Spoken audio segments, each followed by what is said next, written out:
So, I don't even know why I'm doing this. Maybe it's therapeutic. I don't know. Let's give it a shot. Hi, I'm Lorenzo Arturo. You can call me Arturo. And I have binge eating disorder. I saw this video from this girl from As Is, and she talked about how she had binge eating disorder, and that video hit me so hard that I felt like I had to make a video of my own to talk about my own experience. And her, what she said was so relatable, so strikingly similar to my own experience that I basically decided to jot down 6 pages of notes um, that are her talking points, basically the thing that she said in her video, um, but that are so similar to my own experiences that I feel are basically my experience as well, so I can talk about it.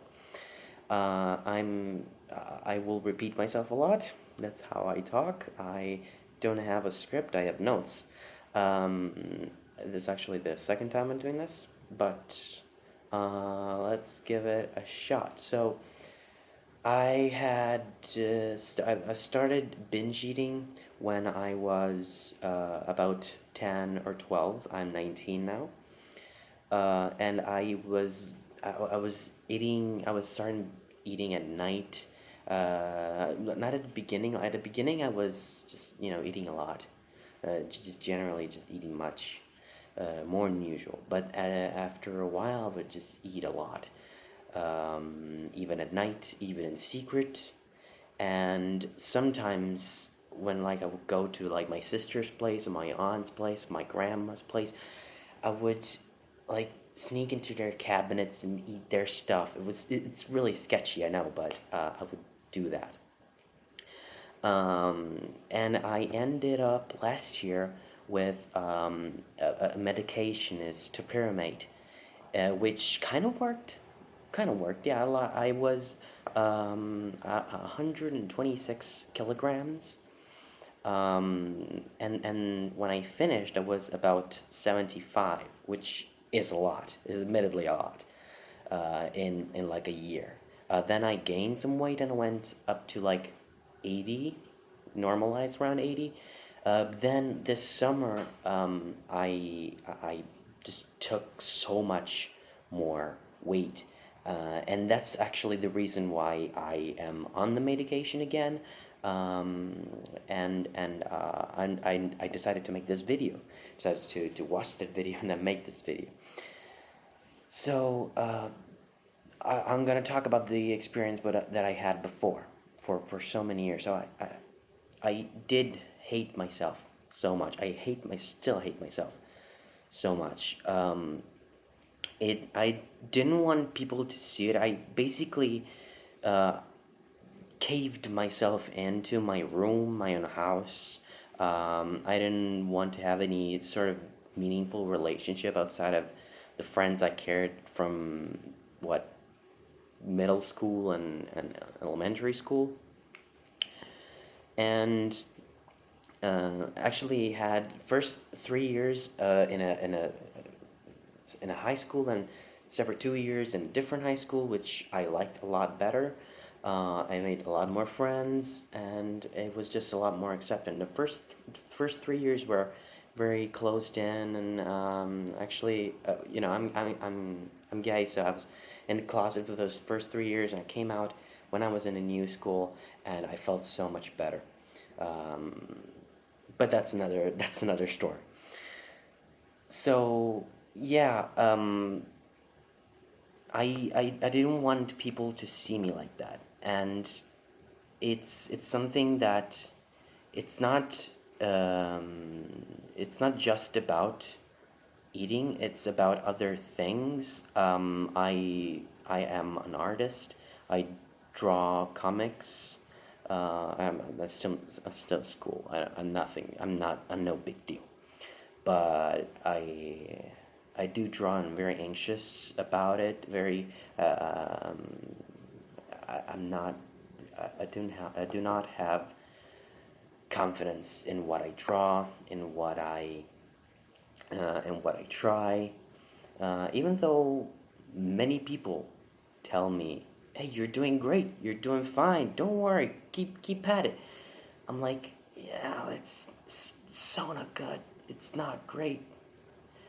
Um, and this kind of feeling can be mean to yourself. It's just basically it's you being mean to yourself with like a little voice in the back of your mind that uh, is mean and uses that moment of weakness to manipulate you and makes you want to eat, makes you want to harm, makes you want to just lay back and be lazy. I'm a very lazy person.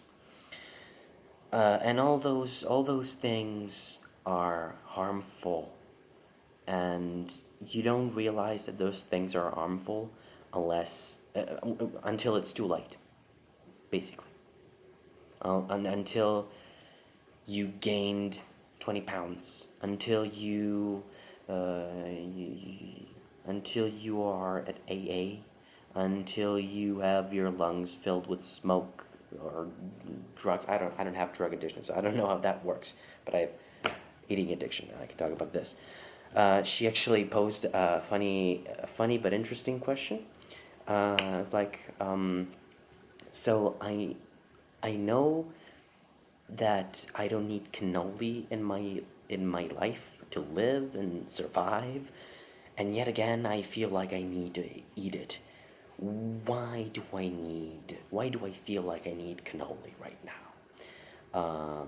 And then she kind of ponders about it and says, not right now, which is a feeling I shared many times, that not right now. Not right now is you telling that little voice in your head to like, maybe let's try to just, not in this moment, maybe later, maybe we can talk about it later.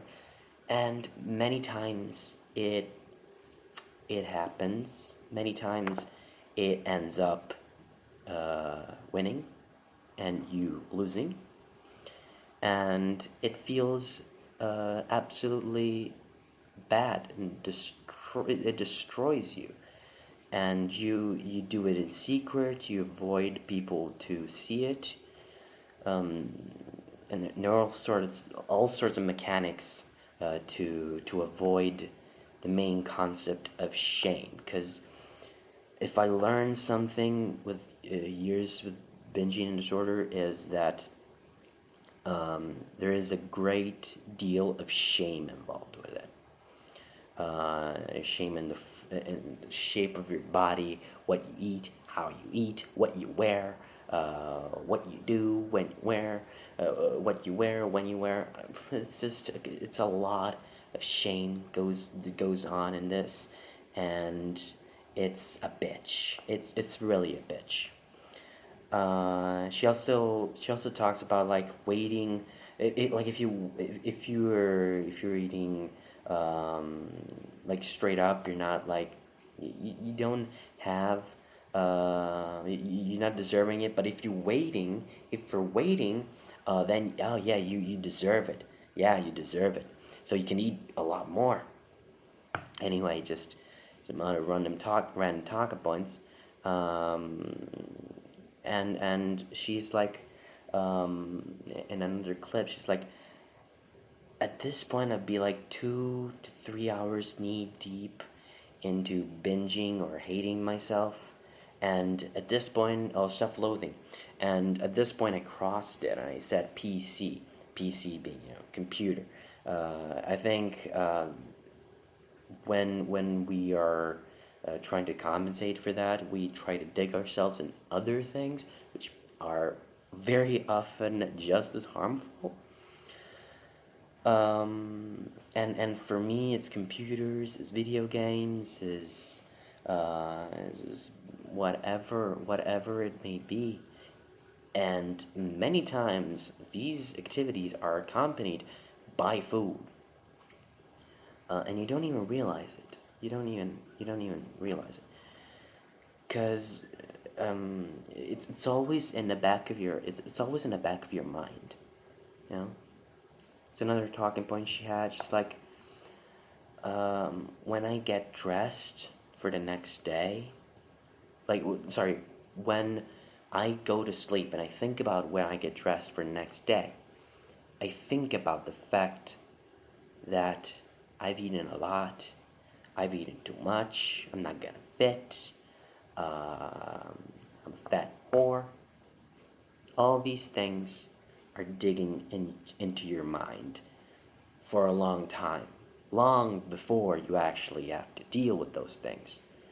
And that sort of paranoia is one of the biggest weapons that the BD has against you. So like people say, well, if the dress don't fit and you don't like how you look like, why would you binge? That is a great question. Why don't you ask? Huh? Why don't you ask my brain? Why don't you ask my binge eating disorder? Why would I binge? I don't know. I've tried to answer that question a million times. I try to look for a reason to blame, uh, to maybe correct on. Like I had a time machine, magically go back in time and fix that mistake that I did in what 2010, and say, oh, that was the moment I snapped. That was when I turned evil. But there's no one reason. There are reasons for being vulnerable. There are reasons for being more exposed to it. Maybe your parents are fat. Maybe your parents are on a diet. Maybe, like, you can look on Wikipedia for this sort of thing. I don't know. I don't know. I have no idea. I try to look for these things, and I still haven't found a reason.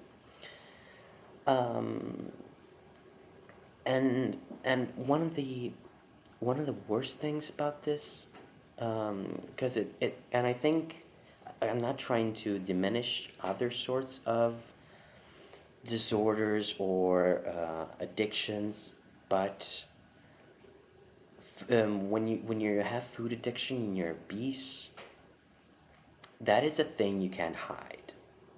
And when shame is a big part uh, of that actual disorder and the effect that it has on you, it's like a double punch. It's like um, it's self-destruction. Um, I can't even read what I wrote. Oh yeah. So I talked about the fact that I lost a bunch of weight, and that's good. That's good. And I when I did, I started buying a lot of new clothes. It was really nice. I loved buying new clothes, so colorful. I actually bought this crop top that I brought to the beach, and I'll talk about this later. It was like this. It was a Miami Vice crop top, and I loved it.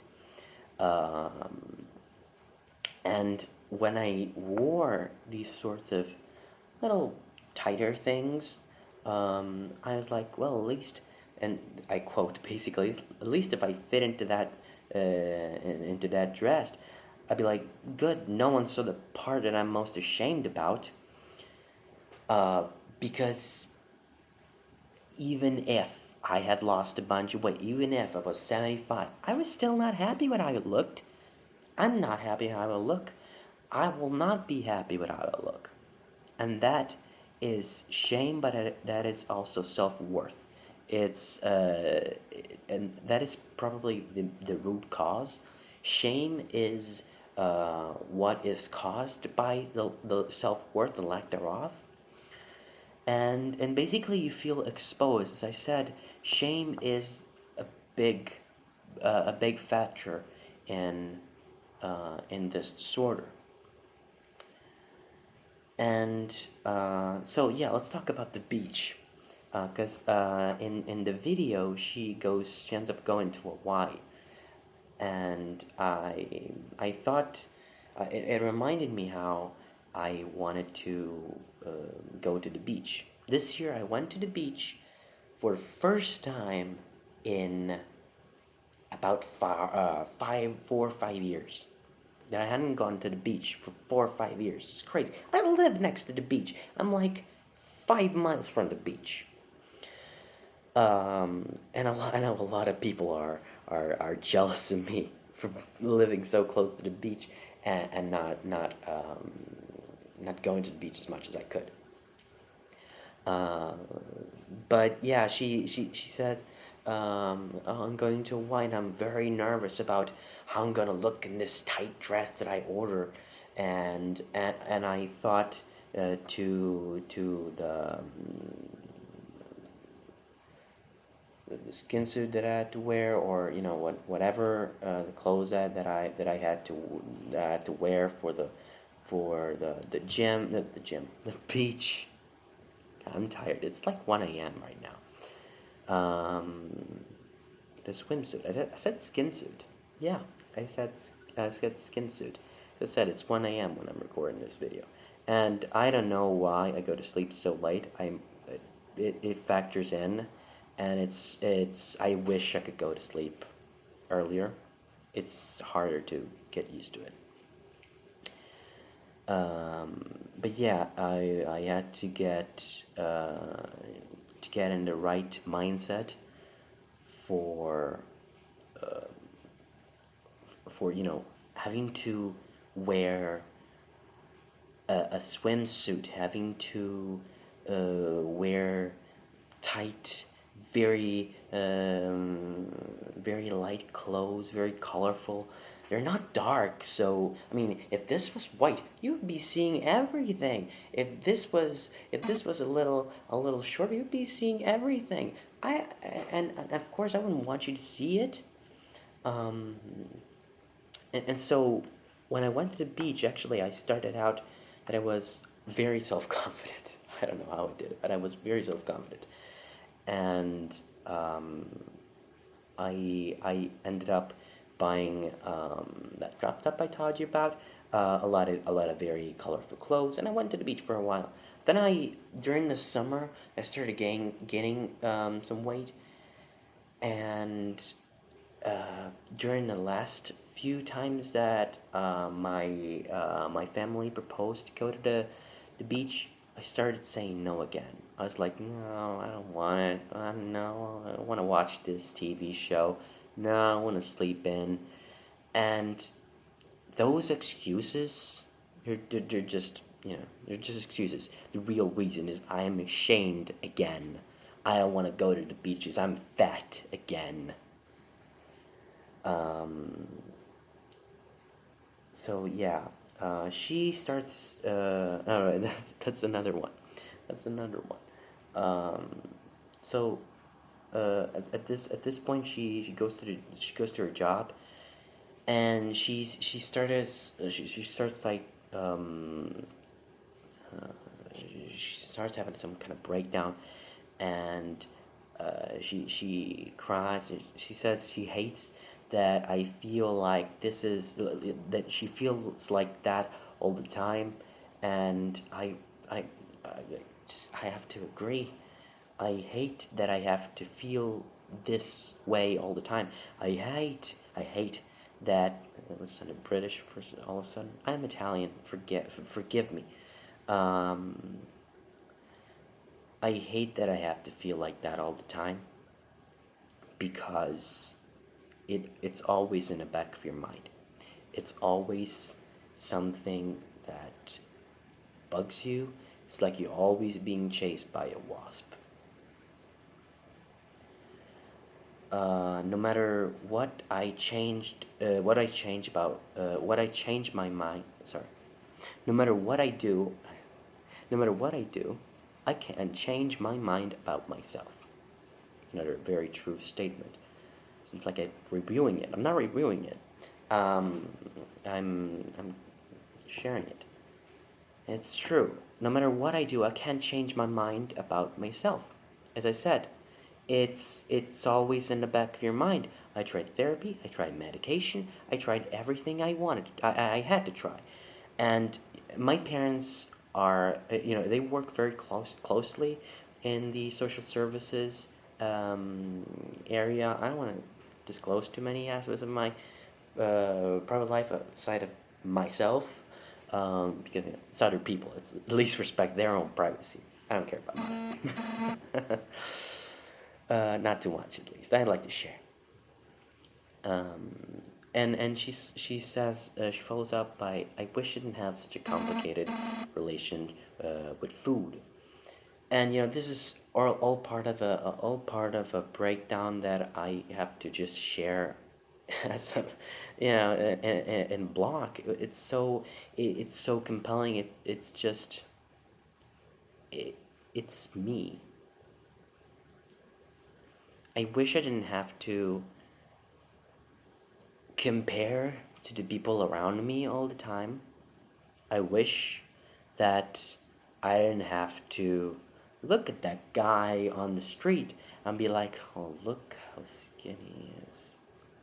How cute he is. Why don't I look like that? Or that girl and like, oh, come on, she's so skinny. And many times, sort of avoid that, I make excuses for it. It's like, well, she's skinny, but she's young, so maybe she's gonna get fat later. That's not cool. That's not nice. But it's a mechanism. And she ends up crying when she says the phrase, "I'm scared. I'm not actually gonna change." And this whole page is all part of a breakdown, but this whole page is heavy, and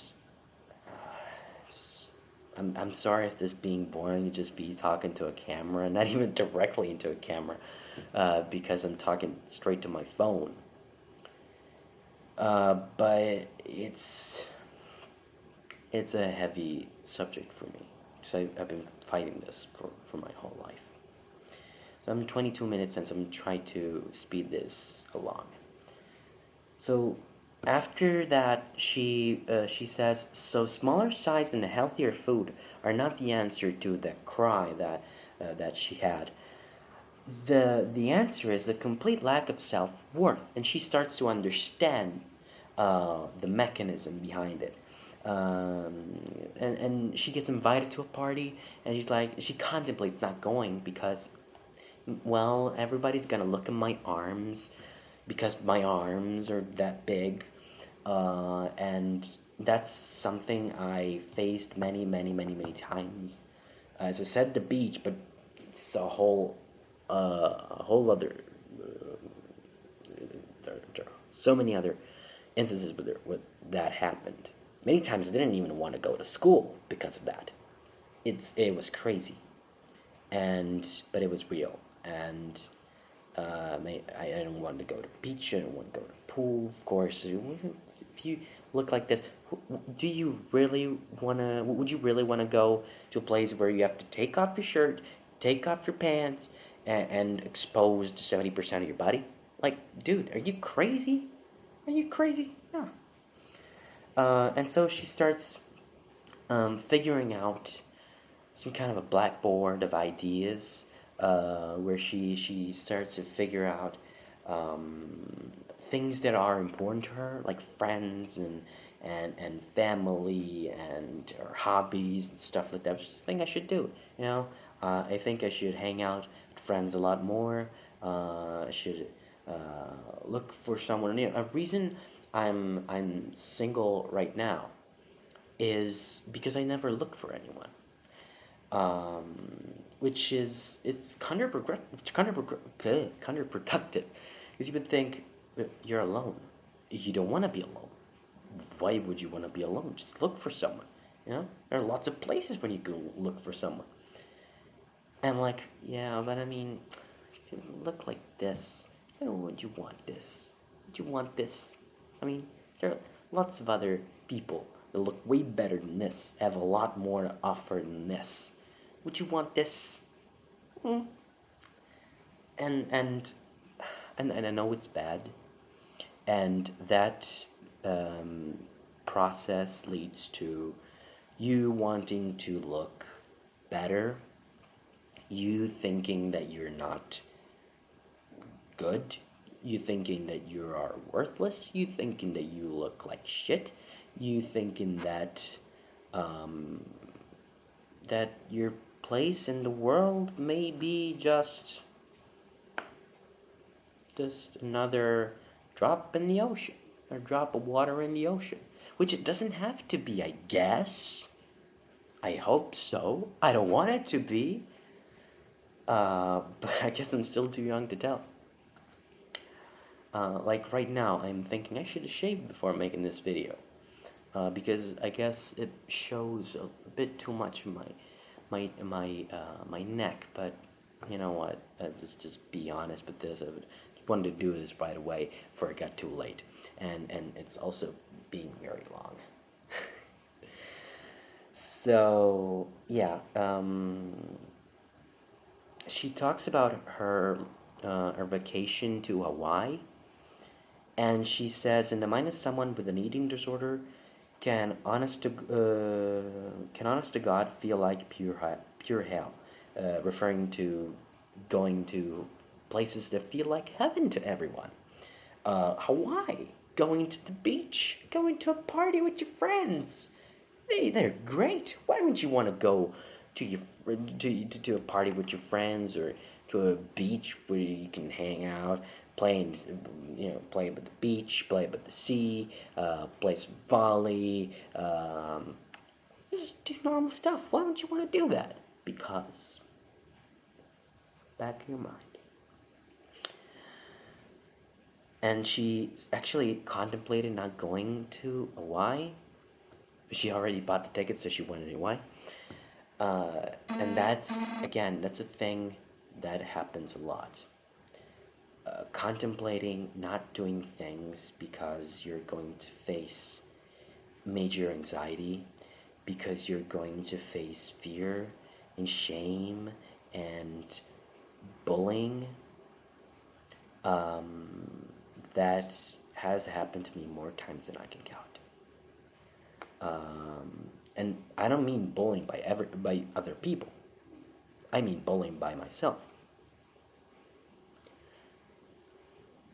And she starts looking at other people on the beach, and she's like, "Ooh, oh, look at that guy, being awesome all around, walk around a surfboard, and some people with some fit bodies walking around being awesome." Exactly the same feel. And she's like she says feeling really bad when really great things are happening around you. And this feeling has ruined, and it's basically ruined my teenage years. I'm almost 20.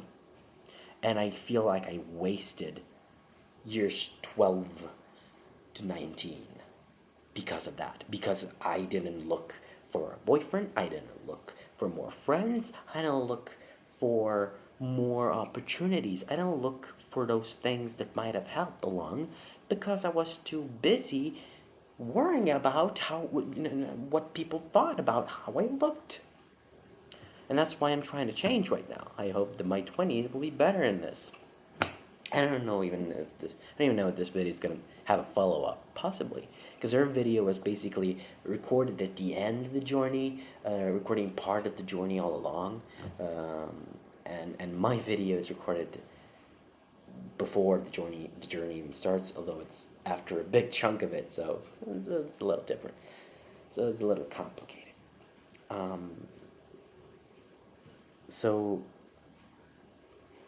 when you're she goes in a car, and she gets really sad, and she's like, when you're that mean to the world seems meaner as a result, basically. And she says how she missed out on a lot, and basically what I said. But I'd like to think about what those words meant. Because I don't know if I truly understood that sentence. I probably did experience that. I probably did feel like the world was meaner to me because I was mean to me myself. But I don't know. I really cannot tell. I wouldn't be able to answer that. So that's when she enters basically the last part of the video, and I promise I will speed things along. Just bear with me. So she says, until I'm thin enough. So I'm putting out this thing until I'm thin enough. So I'm gonna go to the beach until I'm thin enough. I'm gonna go to a water park until I'm thin enough. All those things will never happen. I promise you. Even if you get thinner and you get to a point when you're like, yeah, I'm kind of thinner, I could go to the beach.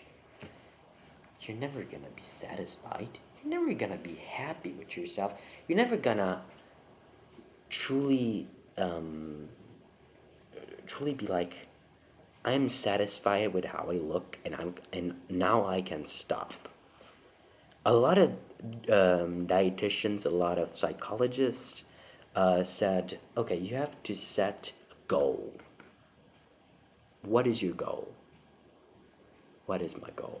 I don't have a goal. My goal is to look good, but what is good?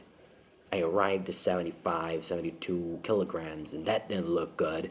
And the doctor said I would have looked good at that time, but I didn't. And so I had to lose more weight, and it was starting to get stressful. But I would have continued, and I will continue. Sorry for not speaking into the camera. But yeah, I will continue. Just that it just never feel enough. It never feels like you're at the end of the journey, like you've completed the achievement. You're never done. You're never done. When you look, it's another thing. When you look at the mirror, you feel like you've accomplished nothing. Even if you slightly notice changes, which I do notice changes. You don't feel like you've done that much. You don't feel like you've changed that much. You still feel fat. You still feel horrible. You still feel like you don't have to. I don't know. So I actually wanted to list a few things I wanted to do um, to counter hers. So for example, I wanted to, and it's gonna sound crazy, but I wanted to model. I wanted to model. I said, when I'm thin enough, I think I could go modeling. But besides that crazy idea, I said, when I'm thin enough, I would like to do two things. Ice skating, because I'm a big fan of Yuri and Ice, and like circus, gymnastics, acrobatics, that sort of stuff. It looks really dangerous, it looks really cool, and I love that. I'm so impressed with that. I'd probably do that if I were thin enough. Keyword until.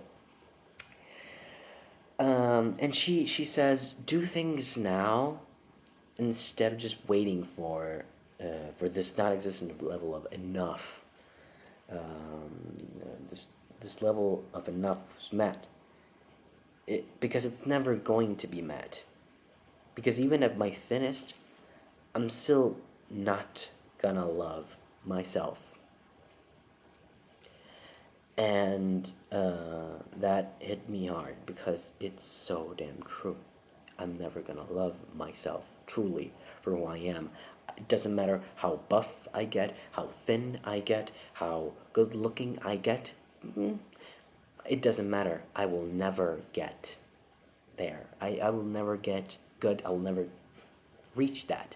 In my mind, what I will always look for is the nose, the chin, the gap teeth, the eyes, hair, all the little defects that make you less of who you are.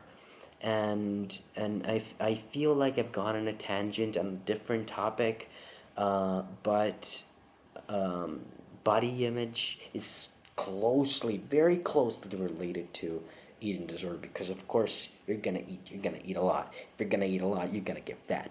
Sorry, kiddo, you're gonna get fat. Um, so I don't know one way to solve it. That that medication helped, but it helped for a year, and I'm back. I'm not back at 126 kilograms, which is good, but I'm back up, and I don't want to be back up because it scares the fuck out of me. Because in the time I was fat, I actually had to go through a very not, it wasn't life-threatening, but it was bad. It's a bad operation, surgical operation. I had a fistula. Basically, a hole opens where you had like not a mole, but a little. I don't want to know how to describe it, because it's like it happens differently. Sometimes it's if some hair grows from the inside, like from the outside in, and it gets infected, and a hole opens up. And if you don't treat that quickly enough, you will have to get it surgically removed, and that's what I had to go through. And I had to keep that. Happened in 2016. I had to keep to do surgical medications for 2 years and a half. The moment I started losing weight, I got better, and I had to stop. Now I'm fine, and I'm so fucking scared that if I go up the scale, I'll have to go and do those things again, and it will be double as scary, because now I live alone. Okay, I'm at my parents' house right now. I live far away from here. In fact, I'm going tomorrow. Actually, today. It's 1 a.m. And if that were to restart when I'm alone, I'll be lost. I would not know what to do. I'd be completely terrified. Anyway, I feel like this video has gone on so long. It's almost 40 minutes. I don't know how I did this. I don't know how you did this. How did you do that if you made it through? If you didn't, I'm sorry. I told you it would have been boring. But if you made it through, congratulations! You made through a very long and boring video of me talking about my disorder. And yeah, I have no prize for you. I'm sorry. But yeah, here, look. These are my notes. Just to show that I truly had 6 pages of notes. Anyway, probably should live stream that if I had subscribers, like a good amount of subscribers, but no one really follows a channel that doesn't produce anything. probably will start to produce some content, various content of some stuff. I know people are waiting for a continuation of the history of news. That's probably not gonna happen. I don't know. I don't think so. I'm sorry. That started out in a mood, in a pretty specific mood, and I don't think I'm gonna continue that. I'm sorry. I'm really sorry. If you wanna unfollow because I'm not gonna continue that, go ahead. I understand. This is not a very uh, content producing channel. I really keep this for myself.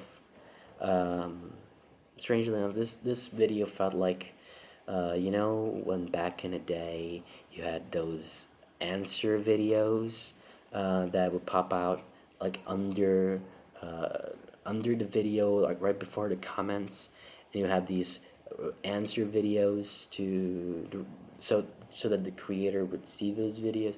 It was really nice. That feature got removed from YouTube, but it was nice. Anyway, I don't have a proper send off, but all I can say is I hope I get better. I hope I can get back to you with better news.